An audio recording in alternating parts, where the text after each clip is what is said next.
ज़्यादा गलती है इजराइल की है या फिलिस्तीन की है? इसमें हमास कौन होता है, गाजा पट्टी क्या है, वेस्टर्न बैंक जेरूसलम पे विवाद क्यों हो रहा है और इसमें कौन सही है, और भारत को किसका साथ देना चाहिए और किसका नहीं देना चाहिए, इससे भारत पर क्या असर पड़ेगा, इसको हम समझते हैं। देखिए, जो इजराइल और फिलिस्तीन है ये मिडिल ईस्ट में आते हैं। सब मिडिल ईस्ट एशिया का लास्ट हो जाता है, ये वाला एरिया हो जाता है। तो आप देख सकते हैं भारत से दूरी भी अच्छी खासी है। ये एरिया पूरी तरह से मुस्लिम कंट्रीज के बीच में है यहाँ पर, और यहाँ इजराइल है इसी के बीच में। इसको अगर पास करके हम इस एरिया को देखते हैं यहाँ से, तो आप इस तरह से देखेंगे, ये हमारा इंडिया हो गया, इंडिया से पाकिस्तान, ईरान, और उसके बाद ये वाला एरिया आ जाता है इजराइल का। इजराइल इसी में है आपका फिलिस्तीन। हालांकि पहले ये फिलिस्तीन था, उसके ऊपर इजराइल को बसाया गया। तो स्टार्टिंग से वहाँ पर जो कंट्री थी वो फिलिस्तीन थी। हालांकि वहाँ पहले से भी यहूदी लोग रहते थे, बट एक देश का कंसेप्ट उनके पास नहीं था। वो वहाँ रहते थे, बहुत कम संख्या में रहते थे। अब देखिए, ये सारे खेल के पीछे ये इंग्लैंड वाले हैं सब। ये ससुरे क्या बोलेंगे सब किसी को नहीं पता है, और हम लोग से बेहतर इनको कौन जानता है। हम लोगों के ऊपर इन्होंने 200 साल तक शासन किया है। जलियांवाला बाग से हत्याकांड से लेकर, चाहे वो फांसी देना हुआ भगत सिंह को, चाहे वो सेलुलर जेल हुआ, हम लोग इनकी पूरी तरह रहन से वाकिफ है। द्वितीय विश्व युद्ध चालू हुआ तो इन लोगों ने कुछ ऐसे सरदर्द दे गए हैं जो दुनिया में कभी खत्म नहीं होंगे। मिडिल ईस्ट में क्या किया इन लोग ने, जहां पहले फिलिस्तीन था, फिलिस्तीन को बांट दिया। कहा कि भैया इजराइल भी रहेगा और फिलिस्तीन भी रहेगा।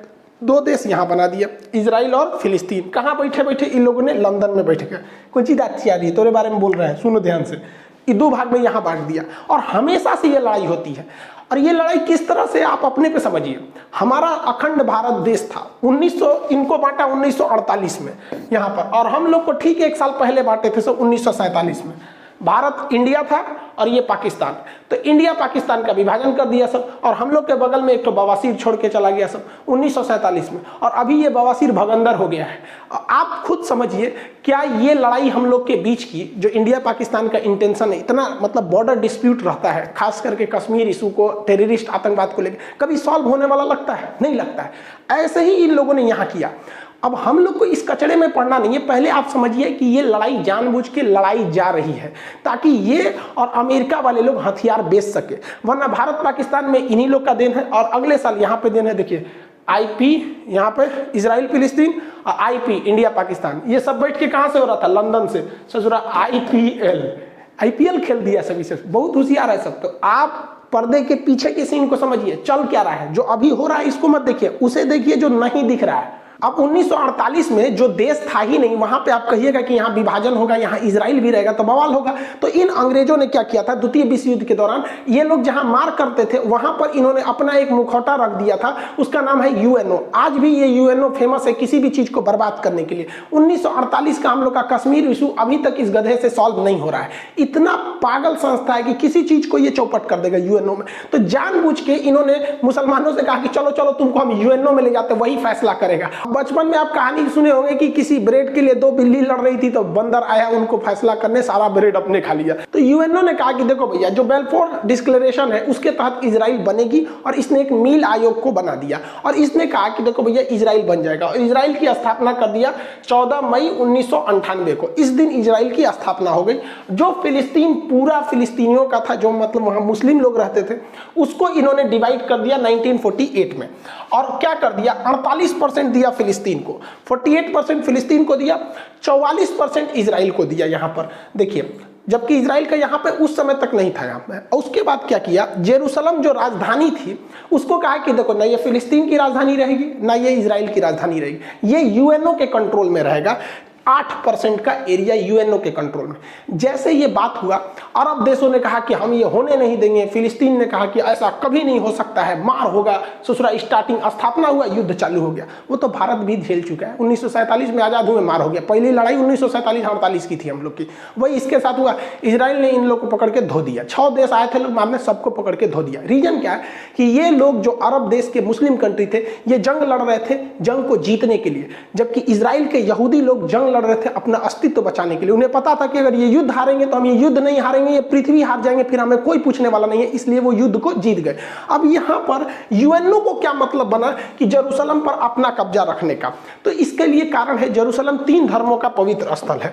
जैसे ये देखिए, ये जो इजराइल है अभी नक्शा, तो इसमें जो ग्रीन वाला एरिया दिख रहा है ये दिया गया था फिलिस्तीन को, जो व्हाइट वाला एरिया दिख रहा है वो इजराइल के पास, और जो रेड दिख रहा है वो जेरूशलम है। जेरूशलम को जूम करके देखेंगे तो इस तरह का नक्शा आता है।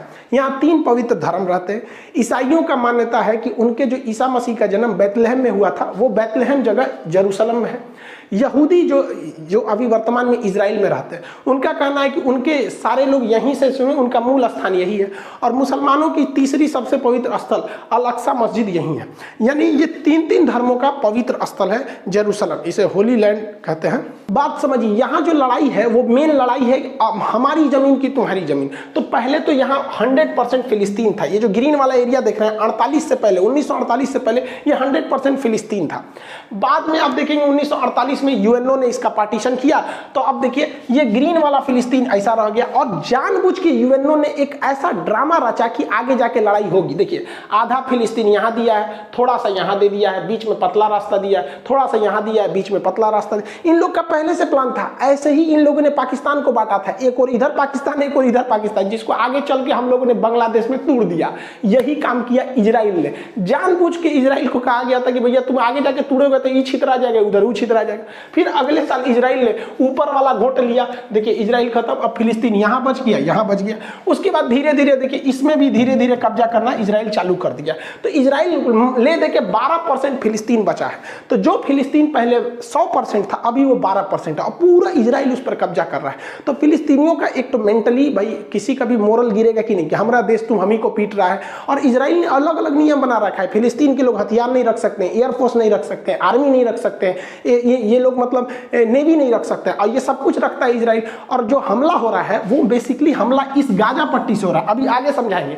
वो भी हमला हो रहा है और वो हमास कर रही है, आर्मी नहीं कर रही है। हमास वहां के हिसाब से एक आतंकवादी संगठन है, इजराइल के हिसाब से वो हमला कर रही है, न कि फिलिस्तीन की आर्मी। फिलिस्तीन वालों के पास पत्थर रहता है मारने के लिए, और हमास जो है आतंकवादी संगठन वो रॉकेट मारता है। ओवरऑल आप कंसेप्ट समझिए, इजराइल जानता है कि ये लोग कमजोर देश है, इन्हें उत्तेजना दिलाओ और जैसे ये लड़ने के लिए आएंगे मारो, भयानक जमीन कब्जा लो। और ये लोग जरूर, ये लोग समझेंगे नहीं, लोग ये लोग ताव में आ जाएंगे तुरंत।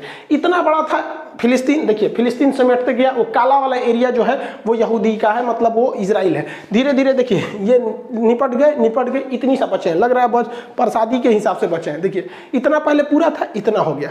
अब इजराइल का मेन कॉन्सेप्ट समझिए क्या है।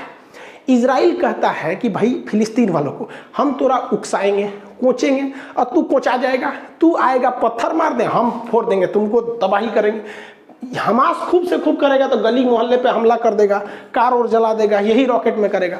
और उसके बाद से उसके पास एयरफोर्स है, वो आएगी, मारेगी और जमीन कब्जा करेगी। जब जब लड़ाई हुआ है तब तक हार फिलिस्तीनियों की हुई है और उत्तेजना होगी यहाँ पर। अब इसका मेन कारण कहाँ से हुआ इसको समझते हैं हम लोग। देखिए मुसलमानों में ना 3 पवित्र स्थल है, जिसको आप 2 ठों को जानते हैं। जैसे कॉमन लोग यही मतलब फेमस है, एक मक्का और एक मदीना। ये 2 दिखता है, हालांकि ये इतना छोटा नहीं है तो बहुत बड़ा। जैसे ये मक्का है, मक्का को देखेंगे तो बहुत बड़ा है ये यहाँ पे। यही जो छोटा सा आपको दिखाया जाता है ये मक्का, जबकि ये इतना बड़ा है, बहुत बड़ा एरिया में आ जाता है मक्का। यहाँ पर यहीं पे हज करने जाते हैं मुस्लिम लोग, यहाँ पे हज करने। ये पूरा मक्का है, बहुत मतलब जिस तरह से। और ये मदीना है, मदीना। इस मदीना में आपको बस एक ग्रीन वाला ये टॉम दिखाया जाता है, ऊपर वाला ये ग्रीन यहाँ पे। तो ये मक्का और मदीना तो फेमस है ही है। इस मक्का और मदीना के अलावे अल अक्सा मस्जिद भी बहुत पवित्र है। ये मुसलमानों की तीसरी सबसे पवित्र स्थल है। तो मक्का तो यहाँ हो गया, यहाँ पे, मदीना यहाँ हो गया। तो मक्का और मदीना जो है वो सऊदी अरब में हो गया, लेकिन अल अक्सा मस्जिद जो है वो जेरूशलम में है। अब विवाद समझिए, जेरूशलम ना फिलिस्तीन का है और जेरूशलम ना ही इजराइल का है। और जेरूशलम पर अधिकार यूएनओ का है, लेकिन यूएन कठपुतली बना रहता है और इजराइल उस पर कब्जा करते हुए आगे बढ़ते रहता है। इसी यहीं पे से विवाद स्टार्ट हुआ है। लेकिन ऐसा थोड़ी होगा कि डायरेक्ट विवाद स्टार्ट हो जाएगा। कोई मंदिर में पूजा करने जाए या मस्जिद में जाए, गिरजाघर में जाए और कहे कि चलो आज बवाल करते हैं, कुछ ना कुछ पहले से मैटर होगा, वहाँ लोग इकट्ठा हुए होंगे और अचानक चालू होंगे। हुआ यहीं से है, लेकिन मैटर इसके पीछे शाहजरा का है। देखिए जो इजराइल, जो जेरूशलम जो यूएनओ के अंडर में आता है ना, उसके पास एक जगह है जिसका नाम है शाहजरा। सुप्रीम कोर्ट इजराइल की शाहजरा ने कहा कि यहाँ पे जो फिलिस्तीनी रहते हैं इनको खाली करवा दीजिए, क्योंकि यह जो जगह है वो यहूदियों का है। अब इसकी हिस्ट्री देखिए, शाहजरा को आज से लगभग 150 साल पहले यहूदियों को जब इंग्लैंड ने कहा कि हम आपको यहाँ बसाएंगे, तो वो लोग ज़मीन खरीदना चालू किए थे। वो लोग ज़मीन खरीदना चालू किए और बहुत महंगे दाम पर उन लोगों ने ज़मीन को खरीदा था इन अरब वालों से। आज जो ये अरब वाले चिल्ला रहे हैं ना, ये बहुत ज़्यादा पैसे लेकर फिलिस्तीनियों से, उनसे यहूदियों से ज़मीन बेचा था। और वो ज़मीन बेचते ये लोग खरीदे थे इस ज़मीन को, इनके पास प्रॉपर पेपर है और इन लोगों ने ही बेचा था। अब सुप्रीम कोर्ट ने कहा कि भैया 150 साल पहले ये शाहजरा की जो ज़मीन थी वो इजराइल वालों ने खरीदी थी, इसलिए जो यहाँ पर मकान फिलिस्तीन वालों ने बनाया है ना, लगभग 500 मकान, उस पर जेसीबी चलवा के तुड़वा दो। सुप्रीम कोर्ट ने ऑर्डर दे दिया कि नहीं, इसको तोड़ा जाए और वहाँ से तोड़ा मतलब तुराई खाली चालू हो गया कि भैया यहाँ से इन लोग को भगाया जाए। अब इसी का बवाल था कि भाई आप पुराना मैटर क्यों खोल रहे हैं, 150 साल पहले क्या था उस तरह से। जो लोग फिलिस्तीन का समर्थन करते हैं वो कहते हैं कि जो 150 साल पुराना मैटर है उसको लाओगे उस हिसाब से तो बहुत से लोग इधर से उधर हो जाएंगे। लेकिन वही लोग क्या कहते हैं, तुर्की का वो लोग विरोध नहीं करते हैं, क्योंकि तुर्की में एक बहुत बड़े राजा थे उस समय का, सुल्तान अल फतेह। इन्होंने क्या किया भैया कि तुर्की का जो हाजिया सोफिया जो मस्जिद है, पहले वो तो चर्च था, उस चर्च को इन्होंने खरीद लिया। चर्च को खरीद लिया, यहाँ पे हाया सोफिया को पैसे में खरीद लिया था इन्होंने। और उसके बाद जब द्वितीय विश्व युद्ध हुआ तो अंग्रेजों ने कहा कि देखो भैया, इसकी पुरानी हिस्ट्री तो ये चर्च थी, बाद में इन्होंने खरीद के मस्जिद बना दिया, एक काम करो इस झमेले से हटा दो, इसको म्यूजियम बना दो। तो द्वितीय विश्व युद्ध के बाद उसको म्यूजियम बना दिया गया। लेकिन भाई साहब ये तैयबुल अर्दोगान आए, कहे कि ना म्यूजियम कैसे, 400 साल पहले हम लोगों ने खरीदा था, इसलिए यहाँ मस्जिद होनी चाहिए। भाई साहब यहाँ पे लोगों ने तर्क दिया कि भाई हम खरीदे थे तो हमारा अधिकार है। तो भाई साहब यहाँ भी जरा ध्यान दीजिए, यहाँ भी वही वाला कंसेप्ट लगा है। आप 400 साल पहले चर्च को खरीदे थे और आप कहते हैं कि फिर से ये चर्च नहीं मस्जिद होना चाहिए क्योंकि हमने खरीद लिया है। तो इजराइल भी यही कह रहा है कि भैया 100 साल पहले हम लोगों ने इसको हायर रेट पे देके तुम अरब वालों से ही खरीदा था, इन्हीं लोगों से खरीदा था, ये लोग बेच बेच के पैसा में कमा लिए थे, तो कहता है कि वापस दो यहाँ पे।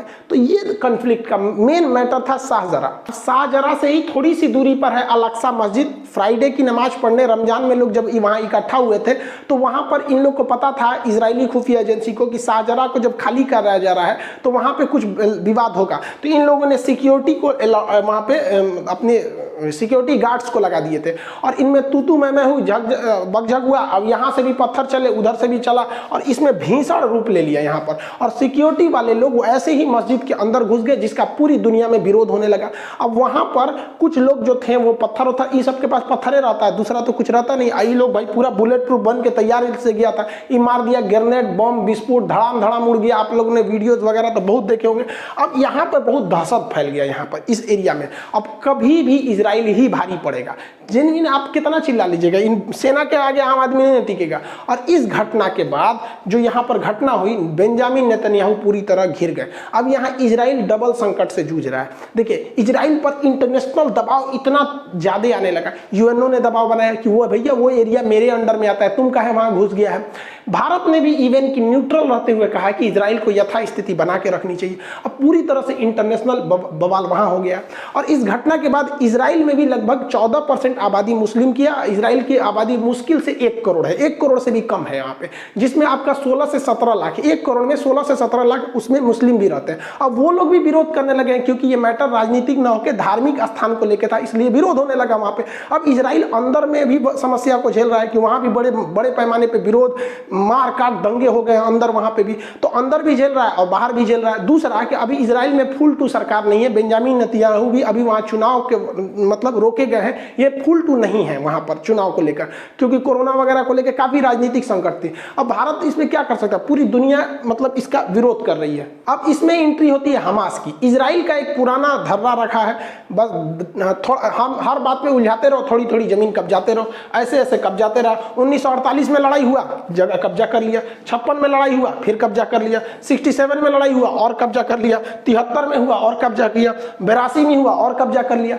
अभी तक इन लोग को समझ में नहीं आ रहा है कि नहीं हट पाएंगे उनसे। आराम से जब नहीं हट पाओ किसी से तो नरम दल का रास्ता अपना दो, लेकिन ना अभी भी लोग मारे करेंगे लोग।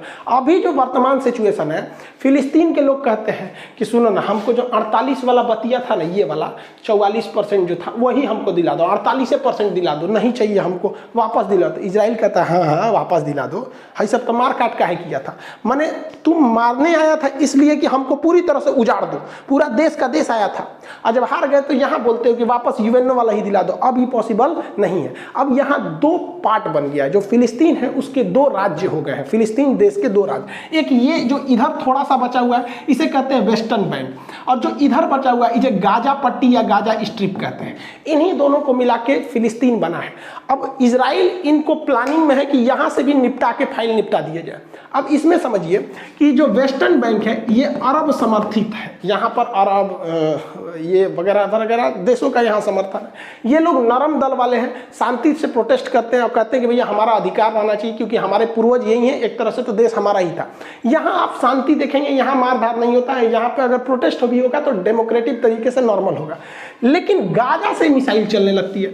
इवन जो शाहजरा वाला एरिया है वो यहाँ है, जेरूसलम वाला एरिया यहाँ है, लेकिन जो रॉकेट दागे जा रहे हैं वो गाजा से दागे जा रहे हैं, यहाँ से दागे जा रहे हैं। अब ये गाजा में ऐसा क्या है, तो गाजा में ईरान का समर्थन है और इसमें अरब का समर्थन है। गाजा में एक हमास नामक संगठन है, ये हमास ये कहता है कि इजराइल जो है वो हमेशा जुल्म करता है, बम मारता है। तो इसका मतलब ये नहीं कि तुम कब्जा करते जाओगे हम चुपचाप रहेंगे, हम भी मारेंगे तुमको। अब ये लोग क्या करते हैं, रॉकेट से हमला करते हैं। इनके पास बहुत तगड़ा रॉकेट नहीं होता है, 3 लाख का आता है एक कासम रॉकेट, ये बहुत हैवी पावर का नहीं होता, देखने में नहीं लग रहा है ये क्या करेगा, इतने खेत में लगा के मार देते हैं।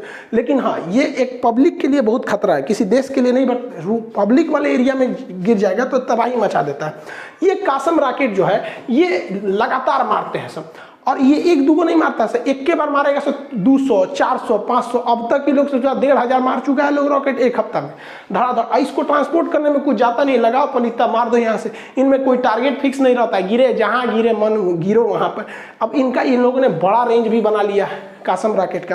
पहले इजराइल का थोड़ा सा एरिया आता था, अभी धीरे धीरे इन लोगों ने पूरे एरिया को कब्जा कर लिया, इस कासिम रॉकेट के अंदर में आ गया, तेल अवीव तक हमला कर दिया है वहां से। इस बार हमास ने इजराइल को ज्यादा क्षति पहुंचाया पिछली बार के तुलना में। अब आप कहेंगे कि गाजा के पास ये रॉकेट आ कैसे जाता है, क्योंकि गाजा का जो एरिया है अगर आप ध्यान से देखेंगे तो ये गाजा का एरिया आप इधर देखेंगे तो इधर से इजराइल से घिरा हुआ है, इधर से समुद्र से घिरा हुआ है। तो समुद्र में इजराइल की नौसेना रहती, इधर थल सेना रहती, ऊपर वायु सेना रहती, आ कैसे गया। तो ये एरिया थोड़ा सा मिस्र का एरिया लगता है, यहाँ मिस्र का। तो मिस्र के रास्ते ये पहुंच जाते हैं, जिसमें हमारे ओबामा साहब ने बड़ा भारी रोल निभाया था मिस्र तक पहुंचने में। देखिए ये मिस्र देश है, मिस्र का ये सिनाई प्रायद्वीप है, ये गाजा से सटता है।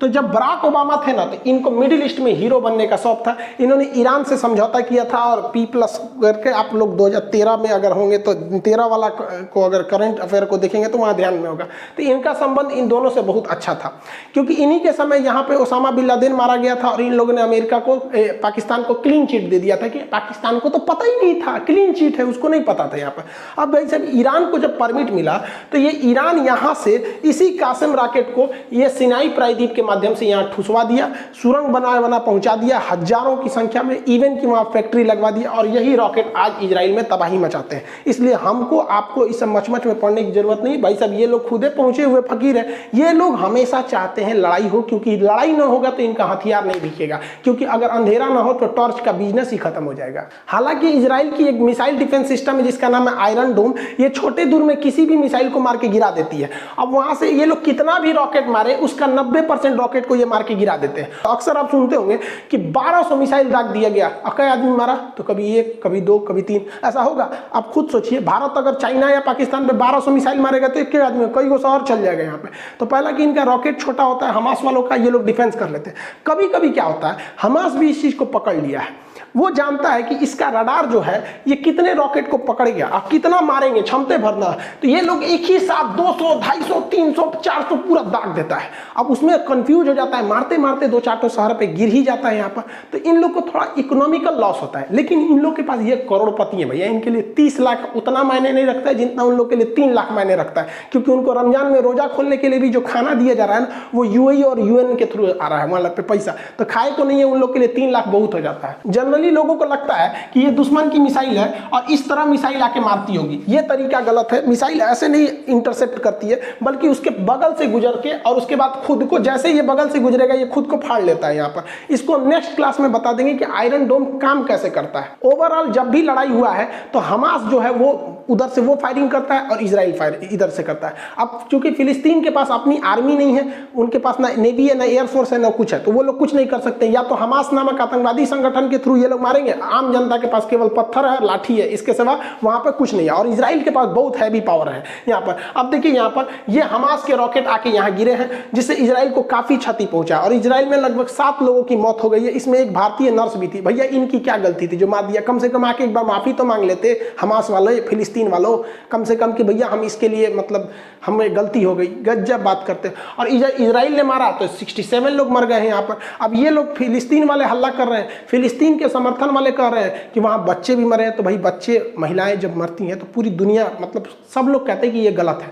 लेकिन समझिए यहाँ मेन, इजराइल बार बार उकसाएगा, आपके पास ताकत नहीं है, आप नहीं लड़ पाएंगे। ये रॉकेट से, पत्थर से, लाठी से इजराइल को नहीं हराया जा सकता। अब इजराइल के साथ गलत क्या हो जाता है, इस इजराइल के जितने हथियार हैं बहुत पावरफुल है, तगड़े हैं, एयरफोर्स से। अब उसमें हमला करेगा तो ऐसा नहीं है कि केवल आतंकवादी मारे जाएंगे, सिविलियन भी मारे जाएंगे, जो गलत हो जाता है। दुनिया के किसी भी इंसान को तकलीफ तब होती है जब युद्ध में मासूम, मतलब छोटे बच्चे मर जाते हैं। अब ये छोटे छोटे बच्चे के ना थोड़ा सा दया लगने लगता है। लेकिन आप देखिएगा भारत पाकिस्तान के बीच में युद्ध हुआ, कम से कम ये तो नहीं हुआ कि भाई हमारी सेना वहां जाके छोटे बच्चे को मारी हो, या फिर वो बॉर्डर एरिया पे कभी क्रॉस फायरिंग में ऐसा हो जाता है, वो अलग बात है। या फिर वहां के आतंकवादियों को हम लोग से कुछ ज्यादा ही प्यार है, ताज होटल में फोड़ के चले जाते हैं। अदरवाइज जब सेना में ऐसा होता है तो ये चीज तो ध्यान में रखा जाता है। बट इजराइल के साथ ये सिनेरियो पूरा अलग है। वहां इतनी ज्यादा आबादी है, एकदम घना, इतना तो छोटा है ही है, तो वहां ऐसा नहीं है कि भारत की तरह की बॉर्डर से बहुत दूर लोग रहते हैं। इसलिए इजराइल जब भी मारता है तो तबाही ज्यादा लाता है, इतना भयानक तबाही लाता है, मतलब 10-12 गुना का अंतर होता है। और अभी इजराइल ने कहा कि ये हमले रुकेंगे नहीं, हमास को पूरी तरह से रद्द कर देंगे, बर्बाद कर देंगे, तभी जाके हमले को रोकेंगे। बात करते हैं दोनों में सही कौन है, गलत कौन है। देखिए जमीन तो फिलिस्तीन की थी, लेकिन फिलिस्तीन के लोगों को समझना पड़ेगा कि इजराइल को वहां रहना जरूरी है, क्योंकि अगर इजराइल वहां से उजड़ गया तो इजराइल का दुनिया में फिर कोई नहीं बचेगा। इसलिए इनकी लड़ाई अस्तित्व की है और इनकी लड़ाई अपने की है, तो दोनों को कॉम्प्रोमाइज करके चलना चाहिए कि भाई जितना